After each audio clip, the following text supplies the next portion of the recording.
What is up, guys? I figured it is so overdue and long ago, but it's time for a very overdue studio tour. My name doesn't matter. The Grade School guys, I'm assuming they're off. They're doing something. They're working on an album, I assume. But I'm here. I'm still here. I'm always here. I'm basically the guy that does everything for them. And I figured I'd just show you, a typical day of what recording for grade school looks like. Let's jump into a studio tour. Okay, we're over here in the studio, and So I believe what they call this box here is an audio interspace. If you notice, there's a lot of buttons on here.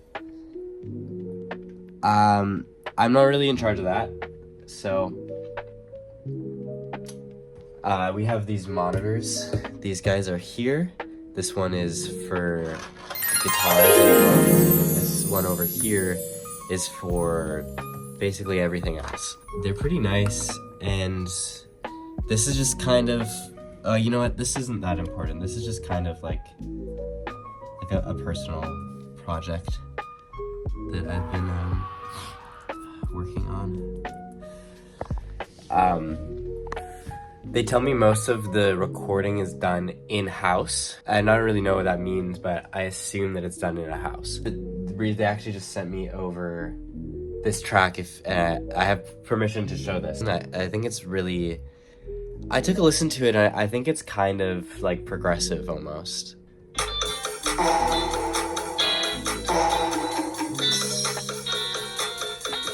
It's almost just like a metaphor for modernism in an age where we're so afraid to be stoic in our actions, and I think that really speaks. Another thing that's really important to the grade school guys, which I know them, it's colors. Jason's Stratocaster that he uses on almost every song, it's orange, which makes sense. This is Andy's Epiphone SG. I remember walking him up on stage with this guitar, and he told me something about it. This thing over here is basically called a decoding machine. So when the grade school guys are making a song, they're hanging out, and then they're talking, and they come over to the machine and they enter their password.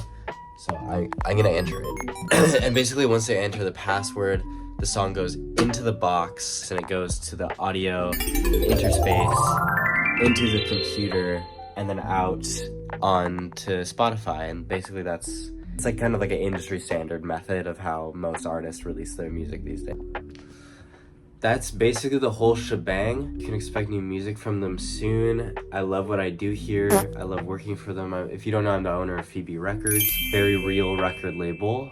And yeah, I love my job. I love working with the grade school girls. Yeah, it's a privilege and a half. So yeah, stay tuned, and yeah, new music soon from the guys, hopefully.